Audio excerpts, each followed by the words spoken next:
El señor Lanari no podía dormir. Eran las 3:30 de la mañana y fumaba enfurecido, muerto de frío, acodado en ese balcón del tercer piso, sobre la calle vacía, temblando, encogido dentro del sobretodo de solapas levantadas. Después de dar vueltas y vueltas en la cama, de tomar pastillas y de ir y venir por la casa frenético y rabioso como un león enjaulado, se había vestido como para salir y hasta se había lustrado los zapatos. Y ahí estaba, ahora, con los ojos resecos, los nervios tensos, agazapado, escuchando el invisible golpeteo de algún caballo de carro o verdulero cruzando la noche, mientras algún taxi daba vueltas a la manzana con sus faros rompiendo la neblina, esperando turno para entrar al amueblado de la calle Cangallo, y un tranvía 63 con las ventanillas pegajosas, opacadas de frío, pasaba vacío de tanto en tanto, arrastrándose entre las casas de 1 o 2 a 7 pisos, y se perdía entre los pocos letreros luminosos de los hoteles que brillaban mojados, apenas visibles calle abajo. Ese insomnio era una desgracia. Mañana estaría resfriado, andaría bombado como un sonámbulo todo el día. Y además nunca había hecho esa idiotez de levantarse y vestirse en plena noche de invierno nada más que para quedarse ahí fumando en el balcón. ¿A quién se le ocurría hacer esas cosas? Se encogió de hombros, angustiado. La noche se había hecho para dormir y se sentía viviendo a contramano. Solamente él se sentía despierto en medio del enorme silencio de la ciudad dormida. Un silencio que lo hacía moverse con cierto sigiloso cuidado, como si pudiera despertar a alguien. Se cuidaría muy bien de no contárselo a su socio de la ferretería porque lo cargaría un año entero por esa ocurrencia de lustrarse los zapatos en medio de la noche. En este país donde uno aprovechaba cualquier oportunidad para joder a los demás y pasarla bien a costillas ajenas, había que tener mucho cuidado para conservar la dignidad. Si uno se descuidaba, lo llevaban por delante, lo aplastaban como a una cucaracha. Estornudó. Si estuviera su mujer ya le habría hecho uno de esos tés de yuyos que ella tenía y santo remedio. Pero suspiró desconsolado. Su mujer y su hijo se habían ido a pasar el fin de semana a la quinta de Paso del Rey, llevándose a la sirvienta, así que estaba solo, solo en la casa. Sin embargo, pensó, no le iban tan mal las cosas, no podía quejarse de la vida. Su padre había sido un cobrador de la luz, un inmigrante que se había muerto de hambre sin haber llegado a nada. El señor Laneri había trabajado como un animal y ahora tenía esa casa del tercer piso cerca de Congreso, en propiedad horizontal, y hacía pocos meses había comprado el pequeño Renault que estaba abajo y había gastado una fortuna en los hermosos apliques cromados de la portezuela. La ferretería de la Avenida de Mayo iba muy bien y ahora tenía también la quinta de fin de semana donde pasaba las vacaciones. No podía quejarse el señor Lanari. Se daba todos los gustos. Pronto su hijo se recibiría de abogado y seguramente se casaría con alguna chica distinguida. Claro que había tenido que hacer muchos sacrificios. En tiempos como estos, donde los desórdenes políticos eran la rutina, había estado muchas veces al borde de la quiebra. Palabra fatal, la quiebra. Palabra fatal que significaba el escándalo, la ruina, la pérdida de todo. Había tenido que aplastar muchas cabezas para sobrevivir, porque si no, hubieran hecho lo mismo con él. Así era la vida, pero había salido adelante. Pese a todo, había salido además. Cuando era joven, además, tocaba el violín. Y no había cosa que le gustase más en el mundo. Tocaba el violín. Pero vio por delante un porvenir dudoso, sombrío, lleno de humillaciones, lleno de miseria, y tuvo miedo. Pensó que se debía a sus semejantes, a su familia, que en la vida uno no podía hacer todo lo que quería, que tenía que seguir el camino recto, el camino debido y que no debía fracasar. Entonces todo lo que había hecho en la vida había sido para que lo llamaran señor. Entonces juntó dinero y puso una ferretería. Se vivía una sola vez y no le había ido tan mal. No, señor. Ahí afuera en la calle podían estar matándose. Pero él tenía esa casa, su refugio, donde era el dueño, donde se podía vivir en paz, donde todo estaba en su lugar, donde lo respetaban. Eso. Lo único que lo desesperaba era ese insomnio. Dieron las 4 de la mañana. La niebla era espesa, un silencio pesado había caído sobre Buenos Aires, ni un ruido, todo en calma. Hasta el señor Lanari, tratando de no despertar a nadie, fumaba, adormeciéndose. De pronto una mujer gritó en la noche. De golpe, una mujer aullaba a todo lo que daba, como una perra salvaje, y pedía socorro sin palabras. Gritaba en la neblina, llamaba a alguien. Gritaba en la neblina, llamaba a alguien, a cualquiera. El señor Lanari dio un respingo y se estremeció, asustado. La mujer aullaba de dolor en la neblina, parecía golpearlo con sus gritos como un puñetazo. El señor Lanari quiso hacerla callar, era de noche, podía despertar a alguien. Había que hablar más bajo. Y se hizo un silencio. De pronto gritó de nuevo, reventando el silencio y la calma y el orden, haciendo escándalo y pidiendo socorro con su aullido visceral de carne y sangre, anterior a las palabras, casi un bajido de niña, desesperado y solo. El viento siguió soplando. Nadie despertó. Nadie se dio por enterado. Entonces el señor Lanari bajó a la calle y fue en la niebla, a tientas, hasta la esquina, y allí la vio. Nada más que una cabecita negra sentada en el umbral del hotel, que tenía el letrero luminoso para damas en la puerta, despatarrada, borracha, casi una nena, con la mano caída sobre la falda. Estaba vencida, sola, perdida, las piernas abiertas bajo la pollera sucia de grandes flores chillonas y rojas, y la cabeza sobre el pecho y una botella de cerveza bajo el brazo. Quiero ir a casa, mamá, lloraba. Quiero 100 pesos para el tren para irme a casa, mamá. Era una china que podía ser su sirvienta sentada en el último escalón de la estrecha escalera de madera en un chorro de luz amarilla. El señor Lanari sintió una vaga ternura, una vaga piedad. Se dijo que así eran estos negros, que qué se iba a hacer, la vida era dura. Sonrió, sacó 100 pesos y se los puso arrollados en el gollete de la botella, pensando vagamente en la caridad. Se sintió satisfecho. Se quedó mirándola con las manos en los bolsillos, despreciándola despacio. ¿Qué están haciendo ahí ustedes dos? La voz era dura y malévola. Antes de que se diera vuelta ya sintió una mano sobre su hombro. A ver, ustedes dos, vamos, vamos, a la comisaría por alterar el orden en la vía pública. El señor Lanari, perplejo, asustado, le sonrió con un gesto de complicidad al vigilante. Mire estos negros, agente. Se pasan la vida en curda y después se embroman y hacen barullo y no dejan dormir a la gente. Entonces se dio cuenta de que el vigilante también era bastante morochito, pero ya era tarde. Quiso empezar a contar su historia. ¡Viejo baboso!, dijo el vigilante mirando con odio al hombrecito despectivo, seguro y sobrador que tenía delante. ¡Hacete el gil ahora! El voceo golpeó al señor Lanari como un puñetazo. ¡Vamos! ¡En cana, dale! El señor Lanari parpadeaba sin comprender. De pronto reaccionó violentamente y le gritó al policía: «Cuidado, señor, mucho cuidado. Esta arbitrariedad le puede costar muy caro. ¿Usted sabe con quién está hablando?». Había dicho eso como quien pega un tiro en el vacío. El señor Lanari no tenía ningún comisario amigo. «Andá, viejito verde, andá, andá.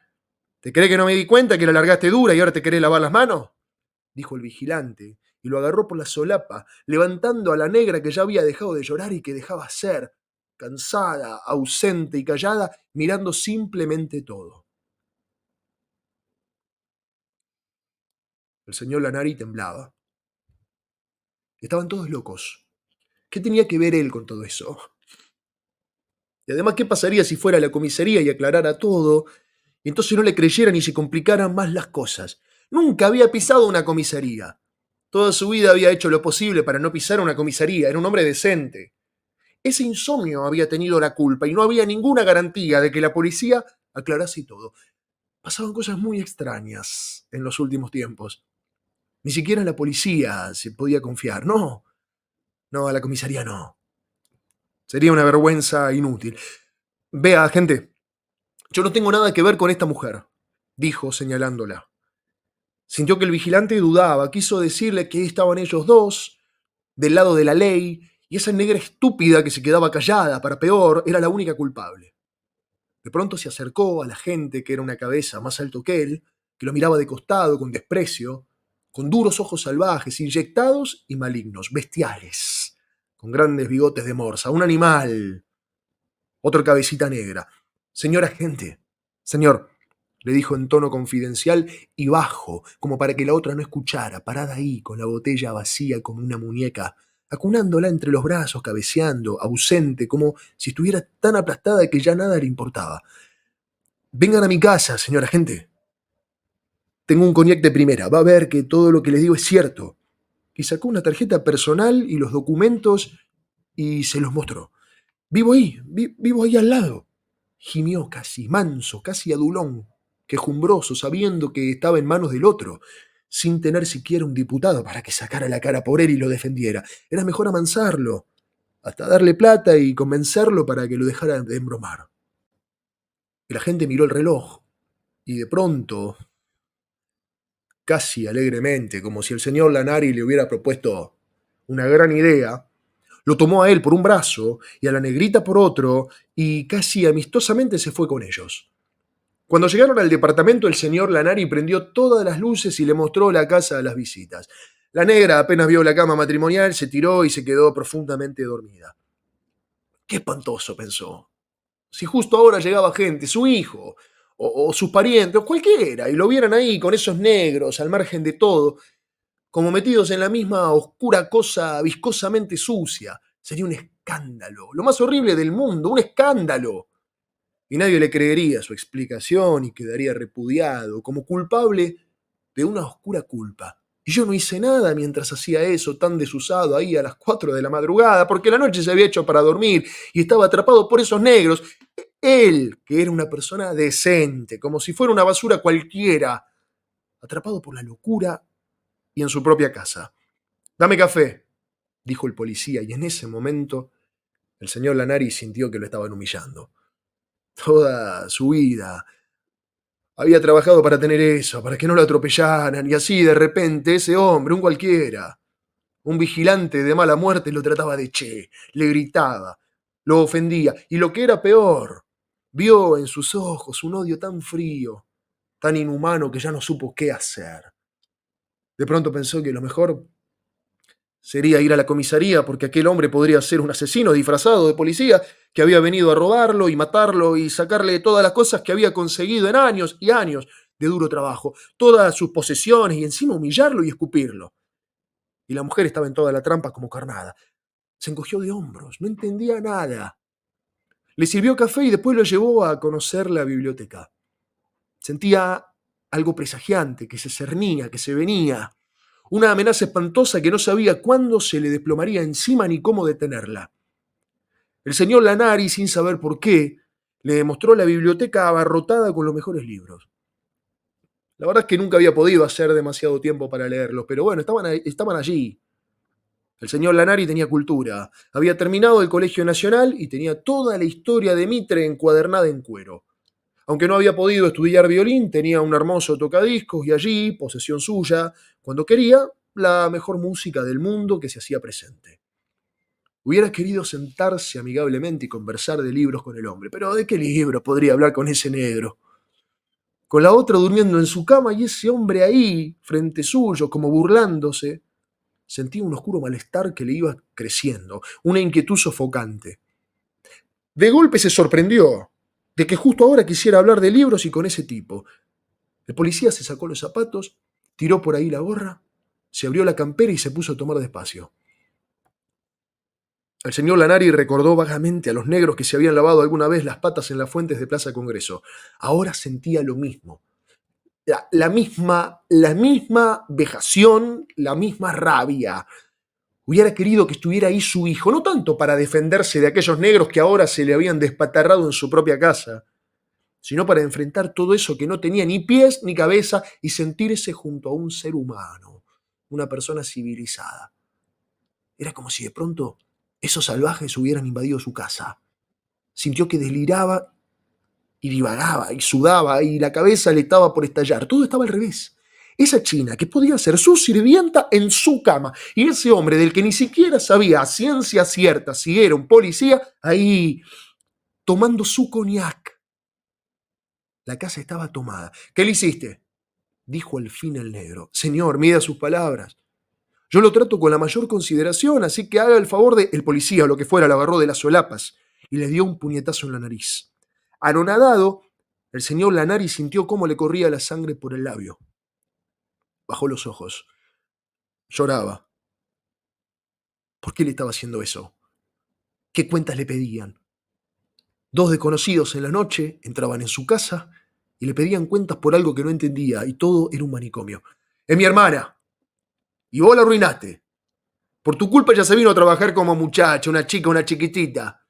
Y entonces todos creen que pueden llevársela por delante. Cualquiera se cree vivo, ¿eh? Pero hoy apareciste, porquería. Apareciste justo y me la vas a pagar toda junta. ¿Quién iba a decirlo? Todo un señor. El señor Lanari no dijo nada. Corrió al dormitorio y empezó a sacudir a la chica desesperadamente.